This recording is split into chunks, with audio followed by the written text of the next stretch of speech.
A different perspective on the future is found at this school in Massachusetts. Here the future must start by getting away from the past.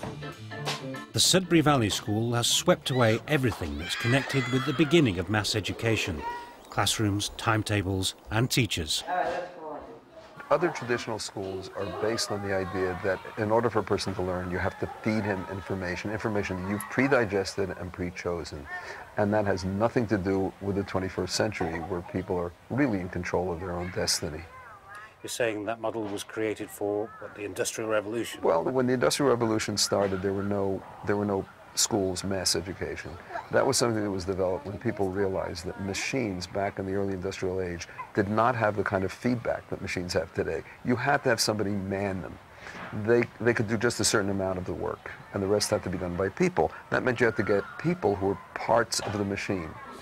There are 200 on roll, aged between 4 and 19, and so long as they keep within the rules, they can spend their day doing whatever they please. I don't see any reason to treat children different from other people.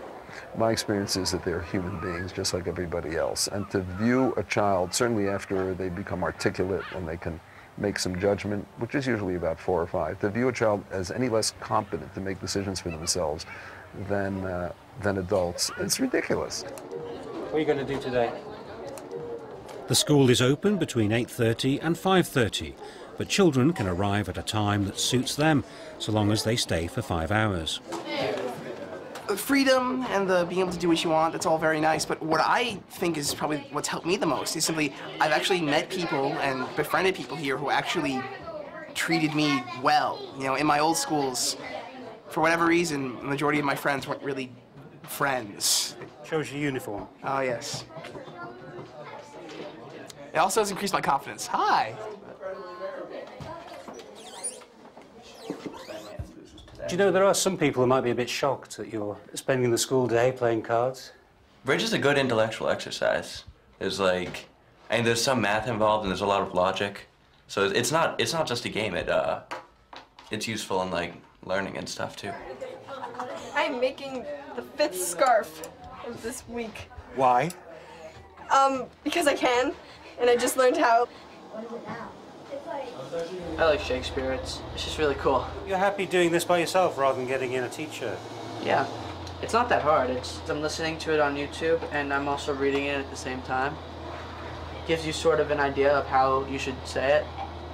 What teachers can do sometimes, if a person wants a specific answer to a specific question, they can give them that. But the most of us in life, we go about learning things. I mean, you and I and anybody else really, if they think about their lives, they'll realize that most of what they got out of life, they've learned somehow on their own, and they found ways to find out what they want to know, rather than have sitting in front of somebody who's telling them. So you expect then a child to sort of stumble across Shakespeare? Or... Well, no, not really, because they're sitting and talking and hearing other people stumble across these things. The whole of humanity stumbled across these things. I mean, imagine yourself in Shakespeare in England, you know?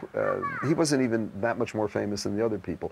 All of humanity has stumbled over time, over the kinds of things that we now treasure. And there's no reason to think that people won't pick out of all the world of information new things that people will treasure.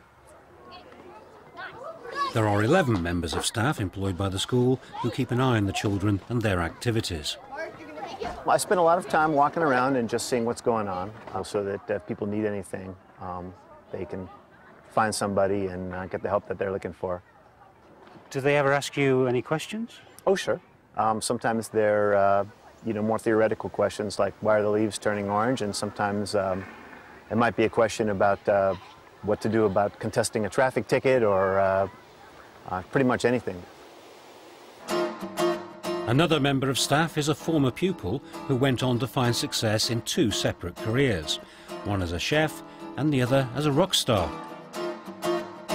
Cowboy Mac Bell is on the left as lead singer with the Joe Perry Project. James Brown says, I don't want nobody to give me nothing, just open up the door and I'll get it myself. That's my philosophy. I try to help maintain the music rooms, show people where the door to the music room is, get them in there, and then I kind of stand back and let them get it themselves. This is a place where the teachers don't do it for you. There's no workbook to follow. It's really learning in the trenches, which more and more with the kind of new business and new possibilities out there, it's a great experience. It's a real experience. No, I never want to break off from you. Next to the music rehearsal rooms is an area dedicated to another popular pursuit: video games. Well, they wiggle when they're shy. Could someone explain to me how this helps you with your learning?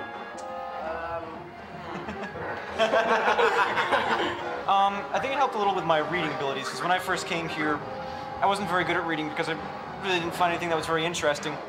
And when I first came here, the video games were pretty much text-based. You had to be able to read to use them properly, so I basically taught myself how to read with video games, and with the help of a few interesting books. Books can be found in almost every room in the school, but children are not taught to read. They become literate, like everything else, when they want to. What are you working on? Just a story. What's it about? I'm not gonna say. Pupil empowerment extends to running the school. Whole school meetings make the policy decisions, while a judicial committee enforces the rules. Today, these pupils have been charged with chalking on the pathway in front of the school. The committee decides it amounts to littering. John, how do you plead to littering for drawing? Guilty. Haru? Guilty. Lillian? Guilty. All right. All right, all in favor of giving them all outside pickup next available 4 days? All in favor? All opposed? Motion passes. Sudbury Valley is unimpressed by moves towards greater personalisation or negotiated learning. It has to be all or nothing. It's still patronising. As a matter of fact, it's worse than the most traditional and rigid of the other schools.